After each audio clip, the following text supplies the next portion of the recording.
Jadi pelayanan itu mengembalikan apa yang sudah Tuhan berikan kepadamu melalui sesuatu yang Anda berikan kepada orang lain. Tuhan saja memberi kita, nggak pakai Ibu, nggak pakai ngomong kok.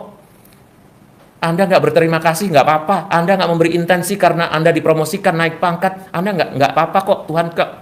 Kenapa tiba-tiba kita jadi membutuhkan itu semua? Kemanusiaan kitalah yang kadang membuat kita marah atau kita jengkel. Tetapi semoga pada pesta Santo Petrus ini, kita dapat belajar dari apa yang disebut pelayanan. Di dalam gereja Katolik, pelayanan adalah segala sesuatu yang kita persembahkan kepada Allah. Karena jalurnya sudah jelas, mulai dari Santo Petrus, sampai kepada para rasul, dan juga sampai kepada para paus, sampai kepada para pastor, sampai kepada para awam, sampai di akar rumput. Dan dengan begitu kita ikut serta dalam pelayanan kepada Tuhan, supaya dunia semakin dipersembahkan kepada Allah.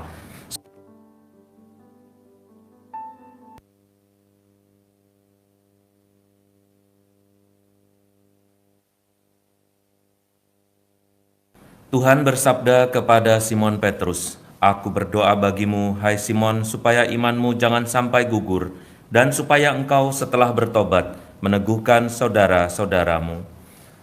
Dalam nama Bapa dan Putera dan Roh Kudus. Amin. Rahmat Tuhan kita Yesus Kristus, cinta kasih Allah dan persekutuan Roh Kudus bersamamu dan bersama rohmu.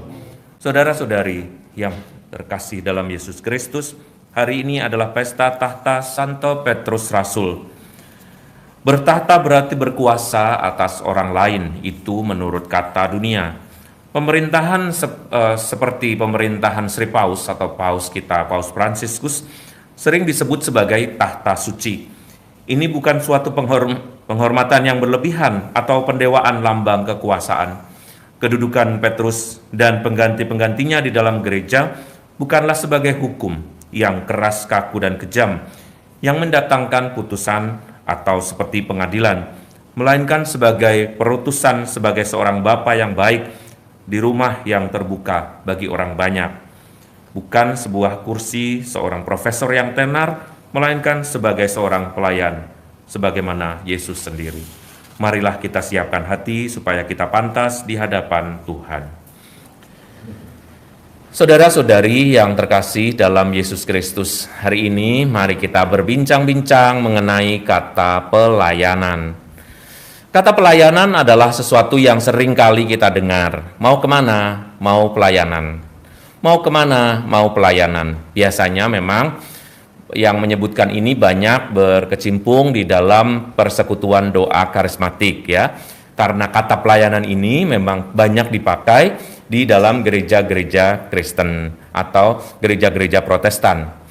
Di dalam gereja Katolik semua dikenal sebagai pelayanan. Pelayanan adalah segala sesuatu yang kita berikan kepada Allah secara cuma-cuma sebagai balasan atas cinta kasih Allah kepada kita. Kita ingin seolah-olah mengekspresikan betapa bahagianya saya sudah diberi hidup, sudah diberi ini, diberi itu, dan banyak lagi yang diberikan Allah kepada saya. Maka saya mau mengembalikan kepada Tuhan atas apa yang sudah Tuhan berikan kepada saya. Kata pelayanan semakin lama semakin dipakai sebagai sesuatu yang bersifat profesional. Bahkan tidak jarang juga di antara kita, mohon maaf, kita harus mengakui bahwa pelayanan itu menjadi profesi, bahkan menjadi sesuatu yang bisa memberikan nafkah kepada kita. Dan bahkan menjadi satu-satunya untuk kita mencari nafkah. Apakah itu masih bisa disebut sebagai suatu pelayanan? Menurut saya, kalimat itu harus diganti sebagai profesi. Apa profesimu? Profesimu sebagai pemain keyboard. Apa profesimu? Profesimu sebagai MC. Apa profesimu? Profesimu sebagai worship leader. Kalimat-kalimat ini sering kita temukan dalam rangka pelayanan di tengah-tengah umat, ya. Pelayanan yang benar itu seperti yang dikatakan dalam kitab suci hari ini, bukan atas dasar rumusan atau atas dasar interest kita masing-masing. Kita bisa saja menyebut diri pelayanan untuk membuat suatu kalimat atau suatu pekerjaan menjadi lebih nyaman didengarkan. Tetapi kita harus tahu di dalam hati kita bahwa itu belum pelayanan sejauh itu menguntungkan saya dan memberi saya manfaat, atau dalam bahasa sekarang memberi cuan. Kalimat ini sudah sangat sering. Jadi kalau jangan sampai kita itu merasa sudah pelayanan, padahal sebetulnya itu adalah profesi saya.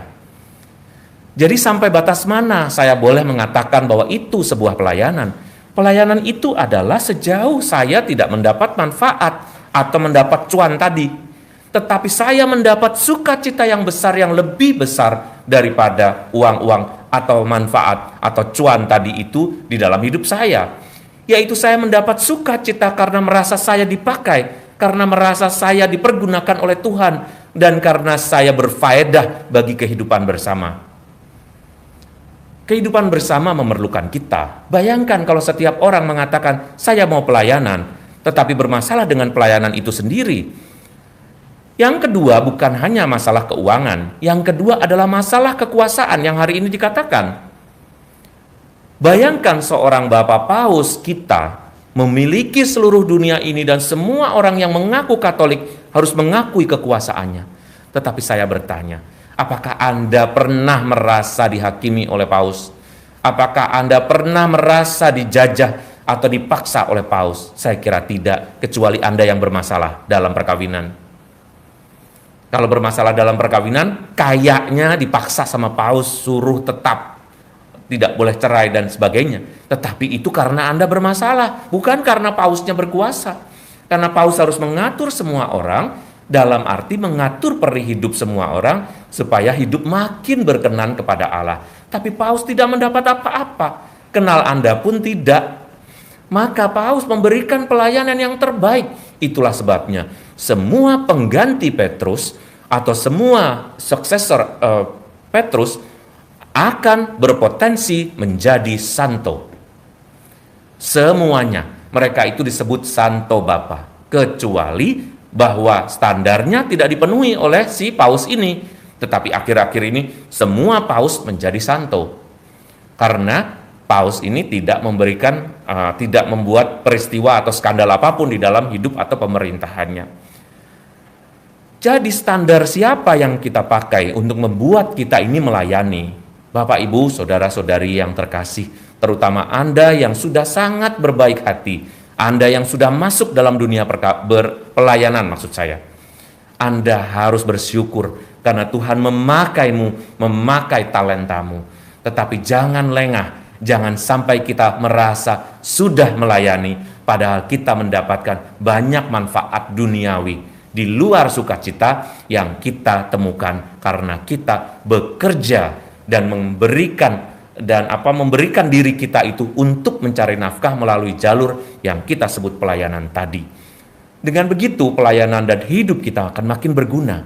Jadi kalau suatu saat Anda merasa dipakai oleh orang, Anda merasa diabaikan oleh orang, Anda merasa bahwa pelayanan Anda tidak dihargai oleh orang lain, Anda merasa terlalu banyak tekor di dalam pelayanan, itu loh yang disebut pelayanan justru. Jadi pelayanan itu bukan karena sebaliknya, tetapi karena Anda sudah mengembalikan apa yang sudah Tuhan berikan kepadamu melalui sesuatu yang Anda berikan kepada orang lain. Tuhan saja memberi kita, nggak pakai Ibu, nggak pakai ngomong kok. Anda nggak berterima kasih, nggak apa-apa. Anda nggak memberi intensi karena Anda dipromosikan naik pangkat, Anda nggak apa-apa kok. Tuhan kenapa tiba-tiba kita jadi membutuhkan itu semua? Kemanusiaan kitalah yang kadang membuat kita marah atau kita jengkel.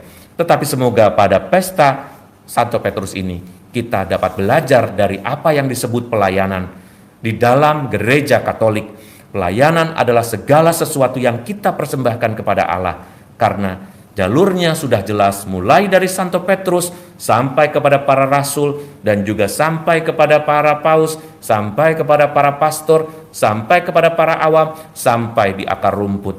Dan dengan begitu kita ikut serta dalam pelayanan kepada Tuhan supaya dunia semakin dipersembahkan kepada Allah. Semoga Tuhan memberkati kita. Amin. Agunglah misteri iman kita.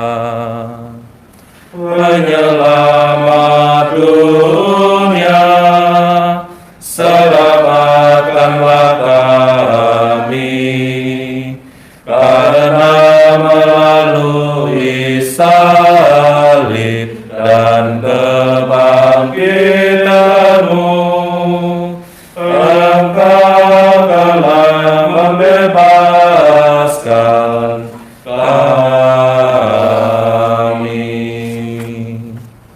Petrus berkata kepada Yesus, "Engkau adalah Mesias, Anak Allah yang hidup." Yesus menjawab, "Engkau adalah Petrus, dan di atas batu karang ini aku akan mendirikan jemaatku." Tuhan bersamamu. Allah yang Maha Baik memberkati kita, pelayanan kita, keluarga, kesehatan, pekerjaan, dan pendidikan putra-putri kita. Dalam nama Bapa dan Putera dan Roh Kudus. Amin. Dengan demikian perayaan Ekaristi sudah selesai. Syukur kepada Allah. Marilah pergi kita diutus. Amin.